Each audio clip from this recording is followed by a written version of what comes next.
Warahmatullahi wabarakatuh. Di sini kami akan mereview jurnal kami yang berjudul Silicon a Valuable Soil Element for Improving Plant Growth and CO2 Sequestration. Sebelumnya kami akan mengenalkan diri kami. Yang pertama saya sendiri, Hidayat Taib Prastawa, NIM 114240162. Lalu ada Rio Ibrahimovic, NIM 114240064. Lalu ada Muhammad Kazaki Hilmi 114240148 dari Ilmu Tanah TLA. Terbelakang, silika atau Si merupakan unsur kedua paling melimpah di dalam tanah dan dianggap sebagai unsur kuasi esensial bagi tanaman di alam box. Si umumnya terikat dalam bentuk mineral silikat yang bersifat resisten sehingga ketersediaannya bagi tanaman cukup terbatas. Tanaman menyerap Si dalam bentuk asam silikat atau H4 SiO4 yang kemudian disimpan dalam jaringan sel sebagai fitolit atau silika biogenik. Keberadaan Si terbukti mampu meningkatkan produktivitas tanaman, memperkuat struktur dinding sel, serta meningkatkan kemampuan tanaman menghadapi berbagai stres lingkungan, baik abiotik seperti kekeringan, salinitas suhu ekstrim, maupun biotik seperti serangan patogen. Selain itu, Si juga berperan penting dalam siklus karbon melalui interaksinya dengan CO2 dan proses pelapukan silikat yang berkontribusi pada penyerapan dan penyimpanan karbon dalam tanah. Oleh karena itu, penelitian mengenai hubungan Si dengan mikrobioma tanah, kimia tanah, serta siklus karbon menjadi sangat penting dalam upaya pengembangan pertanian berkelanjutan sekaligus mitigasi perubahan iklim. Lanjut, ada teman utama. Yang pertama, distribusi dan asimilasi Si.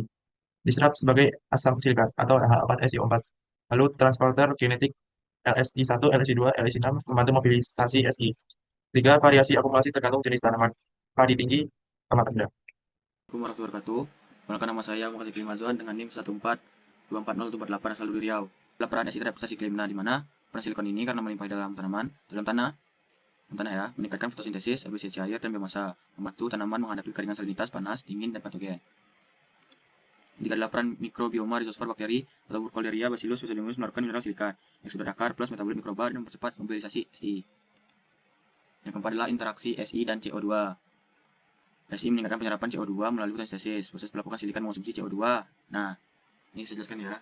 Kan dari tanaman, di mana tanaman itu memerlukan CO2 untuk melaksanakan proses fotosintesis. Di mana karbon-karbon yang CO2 itu yang diserap tanaman itu kemudian mengenai tanaman, dan ketika dia telah mati, kemudian terurai dan terendapkan. Itu jadi makanya si ini meningkatkan penyerapan CO2 melalui fotosintesis seperti membantu dalam mempercepat mobilisasi tadi yang dijelaskan. Nah, setelah disimpan dalam tanah, mendukung carbon capture and storage atau CCS. Nah, dan metode fitolit. Nah, fitolit ini setelah tersimpan, nah, fitolit ini berfungsi sebagai menyimpan karbon dalam jangka panjang. Nah, fitolit ini yang berfungsi sebagai penyimpannya. Nah, berikutnya itu ada implikasi ekonomi dan praktis, di mana produksi Si telah komersial. Juga potensi aplikasi sebagai pupuk tanah itu udah apa ya? Udah layak lah di ramah iklim pupuk silikon ini. Dan juga meningkatkan hasil panen sekaligus mitigasi perubahan iklim. Perkenalkan nama saya Rio Ibrahimovic dengan NIM 114240064 dari TL24 dari kelas Ilmu Tanah TLA. Prospek masa depan yang pertama, aplikasi SI plus praktik konservasi tanah dapat meningkatkan ketahanan pangan. Lalu yang kedua, diperlukan riset lebih lanjut tentang interaksi SI, mikrobioma, CO2 di berbagai agroekosistem. Lalu yang ketiga, biochar fitolitik menjadi sumber SI alternatif sekaligus penyimpan karbon. Lalu yang keempat, AI dan machine learning bisa dipakai untuk memahami siklus SI yang kompleks. Lalu kesimpulannya, kebijakan ini menegaskan bahwa silikon merupakan unsur tanah yang memiliki fungsi ganda, yaitu sebagai pendukung utama pertumbuhan tanaman sekaligus sebagai agen penting dalam penyerapan dan penyimpanan karbon, melalui perannya dalam meningkatkan fotosintesis, efisiensi, penggunaan air, serta ketahanan terhadap berbagai stres abiotik dan biotik. Si berkontribusi langsung pada peningkatan produktivitas tanaman di tengah kondisi perubahan iklim. Lalu ini adalah daftar pustakanya. Kurang lebihnya mohon maaf. Wassalamualaikum warahmatullahi wabarakatuh.